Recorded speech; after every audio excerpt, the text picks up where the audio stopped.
अस्सलाम वालेकुम स्टूडेंट। आज का जो लेक्चर है वो एक्चुअली दो ही टॉपिक है। हमने आज दोनों को एक वीडियो बना रहे हैं कि एक तो है mode of action of sulphonamide और दूसरा जो है structure activity relationship of sulphonamide. तो इन पे बात करने से पहले यहाँ पे मैं आपको बताता चलूँ कि सल्फा ड्रग्स क्या होते हैं। सल्फा ड्रग्स का जो एक्शन है एक्चुअली ये किसके तौर पर एक्ट करता है। Sulpha drugs are bacteriostatic. They inhibit the growth and multiplication of bacteria but don't kill them। इसका मतलब ये है कि ये सिर्फ इनहिबिट करता है ग्रोथ और मल्टीप्लिकेशन को, और ग्रोथ मल्टीप्लिकेशन जो रिलेटेड है वो किससे है, वो डीएनए सिंथेसिस से है। तो आगे जाके हम भी इस पर बात करेंगे मोड ऑफ एक्शन में।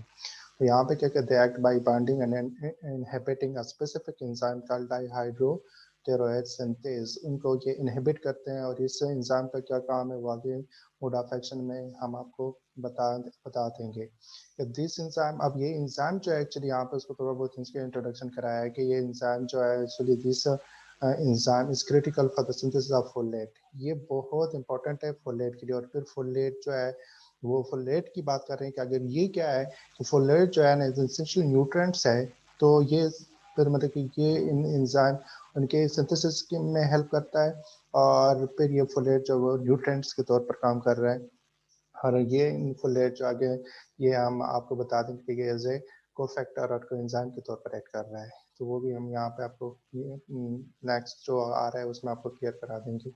तो मैमल जो है पर ये फोलेट का from get from their diet, but bacteria must synthesize this vitamin B complex। वो ये सिंथेसाइज कर देते हैं किसी न किसी एंजाइम को यूटिलाइज करके। वो आगे जो है ना फोलेट को वो सिंथेसाइज करते हैं।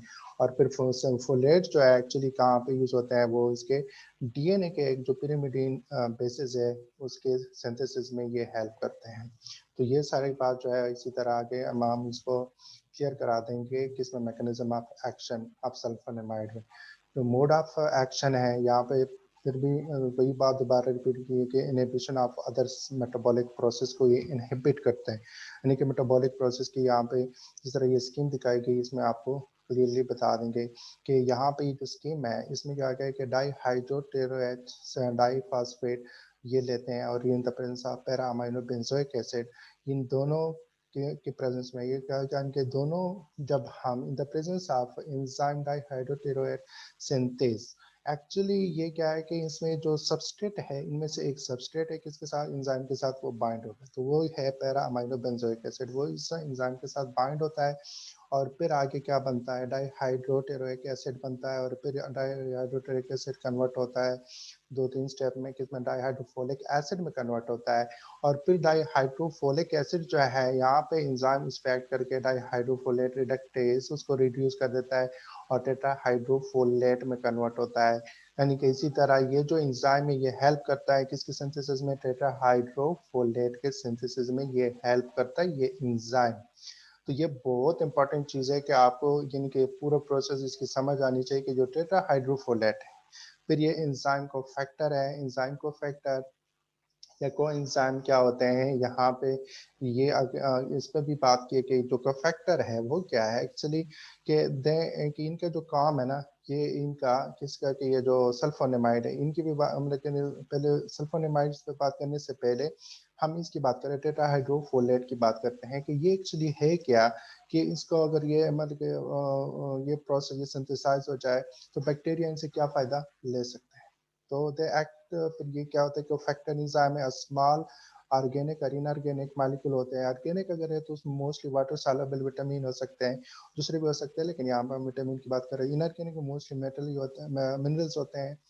और फिर इनका काम क्या होता है इस एंजाइम या कोई एंजाइम का, कि facilitate the action of enzymes. जो को और एंजाइम होते हैं उसके एक्शन में ये उसके एक्शन को फैसिलिटेट करते हैं। अब इस तरह जो ये टेट्राहाइड्रोफोलेट है ये कोफैक्टर है, स्पेसिफिक कोफैक्टर। वो किसके सिंथेसिस में हेल्प करते हैं, पिरिमिडीन न्यूक्लिक एसिड बेसिस में, यानी कि उनकी सिंथेसिस में ये हेल्प करता है। और इसी तरह जो डीएनए है वो डीएनए जो है वो क्या होता है कि डीएनए में हमेशा आप लोगों को डीएनए का भी पता होगा कि डीएनए जो है वो दो बेसिस से बने हैं, प्यूरिन और पिरिमिडीन। जो है फिर उनके दोनों जो कंपोनेंट्स होते हैं adenine guanine cytosine thiamine uracil, मतलब कि डिपेंड करता है कि हम डीएनए और आरएनए में ये पांच के बेसिस यूज होते हैं। उनके जो प्यूरिन और pyrimidine के आपस में क्या करते हैं, आमने सामने होते हैं, तो इसी वजह से वो इसका क्या क्या मिलता है, डबल हेलिक्स इनके जो स्ट्रक्चर है वो बन जाता है, दूसरा डीएनए सिंथेसाइज होता है। तो टेट्राहाइड्रोफोलेट कैसे इनकी हेल्प करते हैं। तो ये एंजाइम क्या है, ये सल्फोनेमाइड फिर क्या करते हैं, अगर सल्फोनेमाइड हम यूज करते हैं तो फिर ये जो प्रोसेस है ये नहीं होगा, ये पूरा जो प्रोसेस है कि टेट्राहाइड्रोफोलेट सिंथेसाइज ही नहीं होगा। कैसे कि यहाँ पे जो एंजाइम्स है वो ये सल्फोनेमाइड जो है वो इस पर अमाइनो बेंजोइक एसिड के मिमिकिंग करके ना इसकी कॉपी, यानी कि इनकी तरह ही होता है। अगर आप इनकी स्ट्रक्चर देखते हैं सिर्फ फर्क ये होता है कि यहाँ पे कार्बोक्सिलिक ग्रुप है, उसमें सल्फोनेमाइड है, वो इनके साथ अटैच हो जाता है। तो पैरामाइड बेंजोइक एसिड उसके साथ अटैच होने से पहले ये सल्फोनेमाइड उनकी एफिनिटी ज्यादा है, तो यहाँ पे वो इस एंजाइम के साथ उसकी जो एक्टिव साइट है उसको ब्लॉक कर देगा और ये पूरा प्रोसेस नहीं हो पाएगा। जब नहीं हो पाएगा तो इसका मतलब ये है कि टेट्राहाइड्रोफोलेट भी नहीं बनेगा, और टेट्राहाइड्रोफोलेट नहीं बनेगा तो आगे pyrimidine जो बेसिस है वो सिंथेसाइज नहीं होगी, और इसी तरह उनकी जो बैक्टीरिया की जो ग्रोथ है और उसकी मल्टीप्लिकेशन है वो रुक जाएगी। ये सारी बातें जो है यहाँ पे हमने इसमें भी आप लोग देख सकते हैं कि इसका मोड ऑफ एक्शन के sulfonamide interfere with the folic acid synthesis by preventing addition of para aminobenzoic acid into the folic acid molecule through competing for the enzyme dihydroteroate synthase, which is found only in bacterial cell and not in eukaryote. They act as a competitive enzymes inhibitor dihydropteroate synthase, यानी कि ये sulphonamide की बात कर रहे हैं कि competitive enzyme inhibitor है, किसको ये सिंथेज को ब्लॉक कर देते हैं और बायोसिंथेसिस ऑफ टेट्राहाइड्रोफोलेट को भी ब्लॉक कर देते हैं। जब ये नहीं हो पाता तो आगे जो pyrimidine न्यूक्लिक एसिड बेसिस है जो डीएनए के सिंथेसिस के लिए रिक्वायर, उनकी सिंथेसिस नहीं होगी। इसी तरह बैक्टीरिया की जो ग्रोथ है वो रुक जाएगी। यहाँ पे कुछ चीजें इंपॉर्टेंट चीजें वो मैं बताते चलो कि फोलिक एसिड क्या है एक्चुअली। फिर ये जो हम बार बार कह रहे हैं कि फोलिक एसिड का वो उसको उसका ये प्रोसेस नहीं होने दे रहा अगर ये सल्फोनेमाइड मौजूद हो। तो सब folic acid is an essential nutrient necessary for protein and nucleic acid synthesis. जिस तरह हमने पहले यहाँ पे बात की कि टेट्राहाइड्रोफोलेट बनता है और वो एज ए कोफैक्टर और कोएंजाइम के तौर पर एक्ट करता है और वो आगे pyrimidine जो बेसिस है उनको सिंथेसिस में हेल्प करता है। और डीएनए जब सिंथेसाइज होता है आरएनए पर आने से आप लोगों को पता है प्रोटीन भी सिंथेसाइज होते हैं। तो इन सारी चीजों के बेस है वो क्या फोलिक एसिड है। Folic acid is synthesised by bacteria from the substrate. देखिए यहाँ पे कह रहे हैं कि वो यही सबस्ट्रेट बेंजोइक एसिड और से उसमें से ही बना ले वो सिंथेसाइज करते हैं in the presence of enzyme dihydropteroate synthase. अगर ये ब्लॉक हो जाए तो फिर ये प्रोसेस नहीं होगा और इसी तरह उनकी जो ग्रोथ है वो रुक जाएगी। ये तो उसका मोड ऑफ एक्शन है। फिर इसके साइड इफेक्ट क्या हो सकते हैं, आप लोगों को बताया था कि मतलब कि जब हम इसके मोड ऑफ एक्शन की बात करते हैं तो ये डिजायरेबल इफेक्ट भी हो सकते हैं, अनडिजायरेबल इफेक्ट हो सकते हैं। तो डिजायरेबल इसका तो ये है कि इनके इनहिबिशन के तौर पर काम कर रहे हैं, उनके ग्रोथ को एनिमल के ट्रीटमेंट के तौर पर हम इसको इस्तेमाल कर सकते हैं कि ट्रीटमेंट पर। आप लोगों को बताया था कि जो डिजायरेबल इफेक्ट होते हैं वो 4 होते हैं। वो डायग्नोसिस के लिए हम यूज कर सकते हैं किसी ड्रग को, प्रिवेंशन के लिए यूज कर सकते हैं, ट्रीटमेंट के लिए यूज कर सकते हैं, तो प्रमोट वेलबींग उनके लिए भी हम यूज कर सकते हैं। तो ये एक्चुअली यहाँ पे हम इसको मेडिसिन के इस ड्रग को हम यूज करते हैं as a for the treatment, मतलब कि bacteria anti bacterial property show कर रही है। तो पहले आप लोगों को बताया था, पहले लेक्चर में भी बताया था, अभी भी मैं इसका यहाँ पे भी मैंने बता दिया। उसका साइड इफेक्ट ये मतलब कि कुछ भी मतलब कि कुछ जो है यहाँ पे जो है जरा स्किन रैश है, इचिंग है, हेडेक है, डिजीनेस है, डायरिया है, टायर्डनेस है, नोजिया है, वोमिटिंग है, ये हो सकते हैं अगर आप मतलब है कि सल्फोनेमाइड लेते हैं। हाँ, फिर इसके बाद जो है नेक्स्ट जो टॉपिक है वो हमारा है वो स्ट्रक्चर एक्टिविटी ऑफ सल्फोनेमाइड। तो स्ट्रक्चर एक्टिविटी सल्फोनेमाइड, जब भी हम ये स्ट्रक्चर एक्टिविटी की बात करते हैं, अब आपको मोड ऑफ एक्शन की समझ तो आगे के सल्फोनेमाइड क्या करते हैं, एंटी बैक्टीरियल एक्टिविटी शो कर रहे हैं। अब जो इनकी स्ट्रक्चर एक्टिविटी है वो मतलब ये कि जो स्ट्रक्चर है वो इनको अगर आप लोगों ने स्ट्रक्चर एक्टिविटी किसी भी ड्रग की आप लोगों ने स्टडी करनी है तो ये कुछ जो जन्नत जो मैंने आप लोगों को लेक्चर दिए थे उसमें से मैंने समराइज फॉर्म में कुछ लिया कि सबसे पहले तो आपको ड्रग की डेफिनेशन आनी चाहिए कि जब भी हम बात करते हैं तो ड्रग क्या है। कि ड्रग मैंने बताया कि यहाँ पे जिस तरह आप लोगों को डिफाइन किया था, ये डेफिनेशन मैंने लिखवाई थी आप लोगों को कि फार्माकोलॉजी में drug is a chemical substance है। तो केमिकल सब्सटेंस जब भी जहन में आए तो chemical property of drug are usually observed in the course of chemical reaction where breaking and forming of chemical bond mostly of covalent bond occurred. यानी कि मोस्टली ड्रग जो ऑर्गेनिक की बात करें तो उसमें मोस्टली कोवेलेंट बॉन्ड भी बनता है, तो उसमें जो उनकी मतलब कि ब्रेकिंग और फॉर्मेशन हो रही होती है तो हम उसको केमिकल स्ट्रक्चर, अनकेमिकल स्ट्रक्चर उसको कहते हैं कि इनकी बॉन्ड ब्रेकिंग और फॉर्मेशन के जरिए कोई स्ट्रक्चर मतलब है कि बनता है तो हम उसको केमिकल सब्सटेंस कहते हैं। फिर इसके बाद टिपिकली आप नो स्ट्रक्चर, मतलब ये कि दूसरी बात मैंने ये बताई कि इसका टिपिकल स्ट्रक्चर होना चाहिए। देखिए आप देख रहे हैं कि यहाँ पे ये अमाइनो ग्रुप मतलब कि कैसे अरेंज है, और पे कहीं इसमें से कौन कौन से फंक्शनल ग्रुप है या कौन सा एक्टिव साइट है और कितनी टाइप किस्म के इसमें फंक्शनल ग्रुप मौजूद है। जैसे आप यहाँ पे नजर आ रहा है कि जिस तरह ये ब्लॉक में इसको क्लोज किया हुआ, तो यहाँ पे आपको 4 चीजें नजर आ रही है, 4 किस्म के ब्लॉक नजर आ रहे हैं डिफरेंट के। और ये जो है आपको ये क्या बता रहे हैं, ये इनके structure chemical well known structure बता रहा है कि इसका स्ट्रक्चर क्या है कि एक इनके वन इनका अमाइनो पैरामाइनो सल्फान सल्फानेमाइड, और यहाँ पे क्या है कि यहाँ पे फर्ज करें कोई भी एन सब्सटीट्यूशन है, N1 सब्सटीट्यूशन है और यहाँ पे हम इसको N2 सब्सटीट्यूशन कह सकते हैं, अरोमेटिक रिंग होना चाहिए। तो ये वेल नोन स्ट्रक्चर है। अब वेल नोन स्ट्रक्चर के बाद जब हम ये सारी दोनों के केमिकल समझ आ गई तो उसके बाद वेल नोन स्ट्रक्चर आ गया। उसके बाद जो सबसे इंपॉर्टेंट चीज क्या है कि अब उसके बाद जब हम इस स्ट्रक्चर को देखते हैं, स्ट्रक्चर को सामने रखते हुए देखते हैं, फिर हम देखते हैं कि उसमें फिजिकल प्रॉपर्टी जो कोवेलेंट बॉन्ड मॉलिक्यूल वो जब मतलब कि चेंज होगी, वो 4 किस्म की इंटरेक्शन की वजह से change, ion dipole, hydrogen bonding, dipole dipole और वन डेर वाल इंटरेक्शन की वजह से। तो आप लोगों को सबसे पहले तो यानी कि उसका डेफिनेशन आनी चाहिए, और फिर ये जो मैंने यहाँ पे बताया ये सारी चीजें आपके जहन में होनी चाहिए कि जब आपके पास एक ड्रग आती है तो उसका स्ट्रक्चर क्या है, और फिर उसमें केमिकल और फिजिकल किस किस्म के कैरेक्टरिस्टिक ये शो कर सकते हैं, और फिर ये टारगेट साइट के साथ इंटरेक्ट कैसे करते हैं फिजिकल प्रॉपर्टी के बिना पे है। आगे जाके टारगेट साइट को आप लोगों को बताया था कि वो क्या होता है कि 4 टाइप्स ऑफ प्रोटीन ही होते हैं। फिर क्योंकि जब आप लोग देखते हैं ये 2 चीजें जब आप पढ़ रहे होते हैं तो यहाँ पे इसका मतलब है कि तीसरी जो बात है वो क्या है, इसके रूट ऑफ ड्रग एडमिनिस्ट्रेशन है। तो उस रूट ऑफ ड्रग एडमिनिस्ट्रेशन को आप लोगों ने समझना है, यानी कि कौन सा रूट हमने अडॉप्ट करना है। स्ट्रक्चर एक्टिविटी भी उसको आप बहुत ज्यादा मतलब है कि वो भी यहाँ पे आपको नजर आएगी कि आगे हम पढ़ेंगे कि मतलब है कैसे जो रूट ऑफ ड्रग एडमिनिस्ट्रेशन है वो स्ट्रक्चर एक्टिविटी से उनका कैसे रिलेशनशिप है, तो वही वहां पे भी हम आपको बताएंगे। लेकिन यहाँ पे सबसे पहले क्या करेंगे कि अगर आपने कोई रूट को सिलेक्ट करना है तो उसको रूट के सिलेक्शन से पहले 5 चीजों का बहुत ज्यादा ख्याल रखना चाहिए। हमेशा आपको उसमें माइंड में रखे कि उसकी केमिकल और फिजिकल प्रॉपर्टी आपको सही तरीके से, जिस तरह भी मैंने थोड़ा बहुत उस पर को बताया कि इसमें जो अगर आप ये देख रहे हैं जिस तरह सल्फोनेमाइड है, तो सल्फोनेमाइड में जब हम देख रहे हैं इसका केमिकल स्ट्रक्चर कैसा है कि यहाँ पे मतलब है कि अमाइनो ग्रुप है, ये एरोमेटिक बेंजीन रिंग है, और यहाँ पे सल्फोनेमाइड है, और यहाँ पे आर कोई भी सब्सटीट्यूएंट है। अब ये केमिकल तो आपको समझ गई है, यहाँ पे दोनों जो ये वाले है ये एज ए न्यूक्लियोफाइल के तौर पर ऐड कर सकते हैं और एक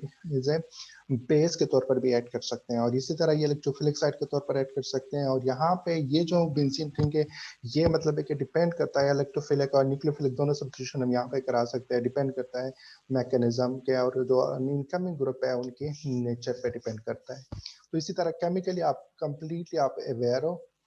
और फिजिकल प्रॉपर्टी क्या है, मैंने आपको बताया कि फिजिकल इंटरेक्शन आपको पता होना चाहिए कि ये मोस्टली क्या हाइड्रोजन बॉन्डिंग शो कर रहा है, ये पाई स्टैकिंग शो कर रहा है, और यहाँ पे क्या शो कर रहा है, ये wonder wall interaction, sorry dipole dipole interaction भी शो कर सकता है, और हाइड्रोजन एज ए एक्सेप्टर तौर पर भी कर सकता है, और ये हाइड्रोजन बॉन्डिंग बना रहा होता है। ये फिर डिपेंड करता है कि किस किस्म का आप लोग ले रहे हैं, चाहे वो सिटाइल ले रहे हैं या कोई और मतलब के हेट्रोसाइक्लिक उसके साथ अटैच करवा रहे हैं, तो वो उनकी वजह से वो डिफरेंट फिजिकल प्रॉपर्टीज आपको उनको केमिकल और फिजिकल प्रॉपर्टी का पता होना चाहिए। तो इसी तरह फिर इनकी बायो अवेलेबिलिटी, मतलब ये है कि ये पूरा जब हम लेते हैं किसी भी ड्रग को अगर किसी रूट के जरिए लेते हैं तो उनकी बायो अवेलेबिलिटी क्या होगी।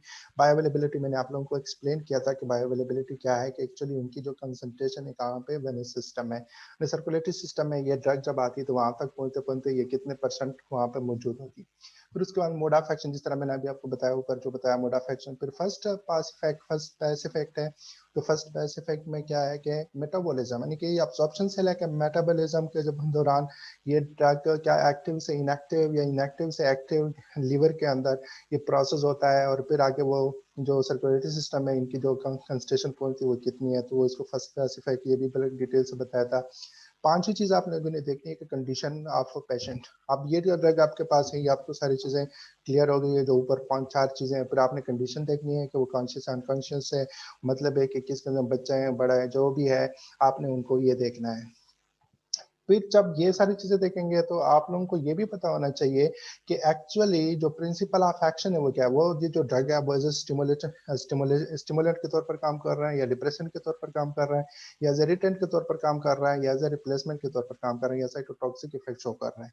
तो आप लोगों ने इन सारी चीजों को अपने सामने मद्देनजर रखते हुए आपने फिर इनकी स्ट्रक्चर एक्टिविटी को स्टडी करना है। यहाँ पे जो आप लोगों को यहाँ पे मैं आपको ये बताने जा रहा हूँ वो ये है कि इनके जो डिफरेंट मतलब एक चार जो चीजें हैं उस पर हम बात करेंगे कि ये क्या होने चाहिए। The amino and sulphonyl group and the benzene ring are essential should be in 1,4 position. ये दोनों बहुत इंपॉर्टेंट है। अगर इसने क्या शो करना है एज ए इनहिबिटर के तौर पर कि इसने यूज होना है, तो एज ए इनहिबिटर के तौर पर अगर इसने यूज होना है तो यह दोनों ग्रुप होने भी चाहिए, और इनकी पोजीशन भी स्पेसिफाई की गई है, 1,4 पे इनकी पोजीशन होनी चाहिए। फिर इस तरह एरोमेटिक रिंग है, अगर इसमें एरोमेटिक रिंग को हम किसी और रिंग के साथ इसको चेंज करें या यहाँ पे कोई सब्स्टिट्यूशन कराए, तो यहाँ पे ये जो है कि रिप्लेसमेंट ऑफ एरोमेटिक रिंग और बाय अदर रिंग सिस्टम और the introduction of additional substituent and decrease or abolish activity.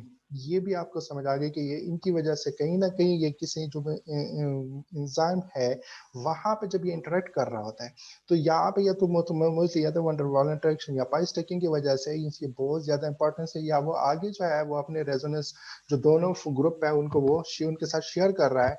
तो किसी भी वजह से यानी कि आपको इतना कंप्लीटली आपके केमिस्ट्री इसकी आनी चाहिए कि इसके ये इसकी इंपॉर्टेंस क्यों है, उनकी सब्स्टिट्यूशन की वजह से क्यों इफेक्ट होता है। मैंने बताया कि सबसे पहले इंट्रोडक्शन है और फिर उनकी फिटिंग है। ये दोनों जो है बहुत ज्यादा इंपॉर्टेंट है उसने जब एक्शन शो करना है। इसी तरह एक्सचेंज ऑफ द, अगर हम इसको मतलब एक एक्सचेंज करते हैं वो तो कार्बन मतलब कि कार्बन, जिस तरह मैंने आपको फिर हमारे बेंजोइक एसिड के साथ जिस तरह बेंजोइक एसिड जो इनके एसिड के फंक्शनल ग्रुप के साथ अगर हम इसको चेंज करते हैं तो तब भी क्या होगा कि वहां पे मतलब है कि याद इसमें फर्ज करें एमाइड फंक्शनल ग्रुप के साथ हमने इसको चेंज करना है, सिर्फ यहाँ पे कार्बन ही लगा लेते हैं, सल्फोनाइल की जगह कार्बन ही लगा लेते हैं, तो तब भी इनकी एक्टिविटी क्या होगी, कंप्लीटली मतलब कि वो रिड्यूस हो जाएगी। तो इसी तरह सब्स्टिट्यूशन आप एरोमेटिक हेटेरोसाइक्लिक करेंगे तो यहाँ पे उसकी पोटेंसी जो है वो उसको इंक्रीज कर देता है। तो इंडाई सब्स्टिट्यूशन नहीं होना चाहिए, स्पेशली ये क्या होना चाहिए कि यानी कि या प्राइमरी अमीन होने चाहिए दोनों, या सेकेंडरी अमीन होने चाहिए। तो सेकेंड टर्शी अमीन नहीं होने चाहिए, क्योंकि यहाँ पे नजर आएगा अगर ये टर्शी हो जाए तो कंप्लीट इनकी एक्टिविटी खत्म हो जाएगी। इसका मतलब है कि एक इंडिकेशन दे रहे हैं कि ये जो एंजाइम के साथ इंटरेक्ट कर रहा है, टारगेट साइट के साथ इंटरेक्ट कर रहा है, तो या तो हाइड्रोजन बॉन्डिंग के जरिए कर रहा है या इनके लोन पेयर के साथ कोई कोवेलेंट इंटरेक्शन कर रहा है। ये दोनों चीजें ये इंडिकेट कर रही हैं। तो होपफुली आप लोगों को चीजों की समझ आ गई स्ट्रक्चर एक्टिविटी की। आगे हम इसके डेरिवेटिव देखते हैं कि अगर मतलब है कि यहाँ पे हम सब्स्टिट्यूशन लाते हैं तो वो की प्रॉपर्टी कैसे चेंज होती है और कहाँ कहाँ पे ये मुख्तलिफ किस्म के ड्रग जो है हम इसके डेरिवेटिव डिराइव कर सकते हैं, और वो उनका जो हर एक अपना मोड ऑफ एक्शन होगा वो डिफरेंट होता जाएगा। जिस तरह आप सल्फानेमाइड की बात कर रहे हैं, फॉर एग्जाम्पल डेरिवेटिव ऑफ सल्फानेमाइड, यहाँ पर सल्फाएसिटामाइड है, तो ये कहाँ था, सल्फाटामाइड एंटीबायोटिक के तौर पर यूज होता है, कहाँ कैसे यूज होता है, कहाँ पे यूज होता है, ये ट्रीटमेंट होती है स्किन की इन्फेक्शन की और आई ड्रॉप्स के तौर पर, जहाँ पे वो इन्फेक्शन आई में अगर कोई इन्फेक्शन हो तो बैक्टीरियल इन्फेक्शन हो तो उनकी ट्रीटमेंट के लिए यूज होते हैं। उनका स्ट्रक्चर ये है कि यहाँ पे जो सल्फोनेमाइड के जो एमाइड है यहाँ पे हमने क्या किया एसिटाइल ग्रुप लगाया। अब दूसरे एग्जांपल क्या है कि यहाँ पे अगर फर्ज करें सक्सिनाइल सल्फातायाजोल, यानी कि एक तरफ हम ये तायाजोल लगाएं, ये रिंग लगा लें इस एन के साथ, और दूसरी जो एन है उसके साथ यहाँ पे हम सक्सिनाइल वो सक्सिनाइल ग्रुप लगा लें कि सक्सिनिक एसिड का सक्सिनाइल ग्रुप ही लगा लें, तो यहाँ पे दोनों के जो कंडेंसेशन रिएक्शन होते हैं, तो यहाँ पे मतलब है कि अगर हम ये दोनों लगा लेते हैं तो इनकी प्रॉपर्टीज क्या होगी, वो भी डिफरेंट होगी दोनों के, क्योंकि यहाँ पे सब्स्टिट्यूशन कर रहे हैं हम, उसके स्ट्रक्चर को डिफरेंट कर रहे हैं। तो ये तो उसका एक्चुअली ये वाला लेट कंपाउंड है, अगर आपको नजर आ रहा है ये वाला जो है वो ये हमने लेट कंपाउंड में यहाँ पे फिर सब्स्टिट्यूशन कराई है। तो सब्स्टिट्यूशन कराते हैं को तो उनकी डिफरेंट किस्म की एक्टिविटी शो करता है, और ये डिफरेंट जगह पे जाके वो क्या करेगा, ये अपनी एंटीबायोटिक एक्टिविटी शो करेगा। जिस तरह this drug is used for the its antibacterial activity in the GIT, और ये जीआईटी और ये जो इसका सल्फोनाइल ग्रुप है इसका अपना फंक्शन है, वो क्या कर रहा होता है कि वो इसके एक्चुअली का it is classified as ultra long acting drug.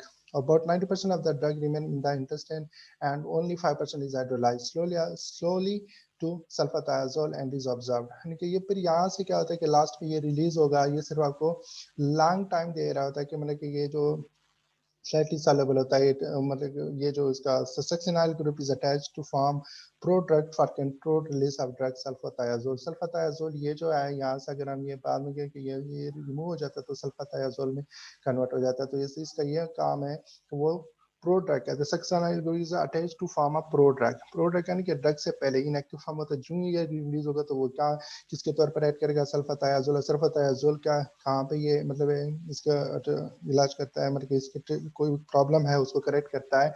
वो एंटी बैक्टीरियल एक्टिविटी शो करेगा जीआईटी में, गेस्ट्रो इंटेस्टाइनल ट्रैक्ट में। तो वहाँ पे ये इनके यूजेस हैं। फिर यहाँ पे कुछ चीजें बताई गई है कि मतलब अगर हम स्ट्रक्चर को चेंज करते हैं, ठीक है ना, ये सल्फाथायाजोल जो है यहाँ पे अगर हम यहाँ पे सिटाइलेशन करा देते हैं तो ये क्या होता है, इसकी जो टॉक्सिसिटी होती है वो बढ़ जाती है। क्यों बढ़ जाती है, क्योंकि ये इंसॉल्युबल हो जाता है। जब इंसॉल्युबल हो जाता है तो स्पेशली यहाँ तक आ गया, अगर यहाँ पे मतलब कि ये फेटल हो जाता है, ये अगर इसको ये fatal if it block the kidney tubules, और किडनी ट्यूब्यूल्स को वो ब्लॉक कर देता है। किडनी आप लोगों को पता है वो फिल्ट्रेशन के तौर पर काम कर रहा होता है वहाँ, तो यानी कि उसके अंदर क्या होते हैं के इनके जो लूप्स होते हैं, डिफरेंट किस्म के ऑब्जॉर्प्शन, वाटर की रीअब्जॉर्प्शन करते हैं टुवर्ड द ब्लड, और इस तरह मिनरल्स की वो रीअब्जॉर्ब करते हैं, वो फेंक देते हैं वो ब्लड, मतलब कि ब्लड की तरफ। तो ये काफ़ी सारे जो इनके फिल्ट्रेशन का काम है तो वो उसको डिस्टर्ब कर देता है, और उसको डिस्टर्ब हो जाए तो आगे जो पूरा प्रोसेस है सेलुलर रेस्पिरेशन का वो भी डिस्टर्ब हो जाता है। तो इसी तरह फिर ये कहा गया कि फर्ज करिए थायाजोल की जगह यहाँ पे हम पिरिमिडिन वो ले आते हैं। पहले आप लोगों को स्ट्रक्चर टीटी में बताया कि यहाँ पर अगर हम हेट्रोसाइक्लिक रिंग उसके साथ अटैच कराते हैं तो उनकी पोटेंसी जो है वो इंक्रीज हो जाती है। क्योंकि यहाँ पे ये बताया गया है कि ये पिरिमिडिन है, ये मोस्ट इलेक्ट्रॉन विड्रॉइंग है, तो ये विड्रॉ कर लेता है, तो ये इसको मोर एसिडिक बना लेता है as compare to this one. तो इसी वजह से ये जल्दी आयनाइज हो जाता है। तो ये जो ब्लड की पीएच है उस पर भी ये सिग्निफिकेंटली क्या होता है, आयनाइज होता है, उसकी सॉल्युबिलिटी मतलब कि बेहतर हो जाती है in as compare to this one, तो इसलिए ये लेस टॉक्सिक है। तो यहाँ पे जो डिफरेंट सब्स्टिट्यूशन दिखाए गए हैं तो इसकी वजह से इनकी टॉक्सिसिटी क्या होती है वो रिड्यूस होती है। लेकिन ना जब हम डिफरेंट सब्स्टिट्यूशन लगाते हैं तो कहीं ना कहीं उनकी प्रॉपर्टी जो है, मैंने आपको बताया था पहले भी बताया था कि ड्रग जो यानी कि जो ड्रग है वो कोई न्यू फंक्शन किसी भी सेल ड्रग उसमें नहीं लेके आती, बल्कि क्या करती है ना कि वो जो है ड्रग वो सिर्फ उस जो पहले से एक्टिविटी हो रही है उनके पेस को वो चेंज करते हैं। तो होपफुली ये नीचे भी ये सिर्फ इसका ये टाटोमेरिक फॉर्म दिखाया गया है कि यहाँ कैसे वो इसको स्टेबलाइज कर देता है, तो स्टेबिलिटी की वजह से सोलेबिलिटी इनहांस होती है। तो ये जो डिफरेंट किस्म के सब्स्टिट्यूएंट बताए, तो इस तरह बहुत सारे मतलब कि बहुत सारे ड्रग है, हमको यहाँ पे सिर्फ आपको कुछ फ्यू एग्जाम्पल दिए हैं। और ये जो लास्ट वाले एग्जाम्पल है आप लोगों ने सिर्फ इतना इतना देखना है कि मतलब कि कौन से कहाँ पे ये अपना एक्शन शो कर रहे हैं और किस मकसद के लिए यूज कर रहे हैं। ये सिर्फ आपको स्ट्रक्चर एक्टिविटी के रिलेशनशिप के लिए आपको शेयर किया है। होपफुली आप लोगों को ये वीडियो इंशा होपफुली आपको अच्छी लगेगी। अगर कोई भी प्रॉब्लम है तो आप लोग शेयर कर सकते हैं, कमेंट कर सकते हैं। अल्लाह हाफिज़।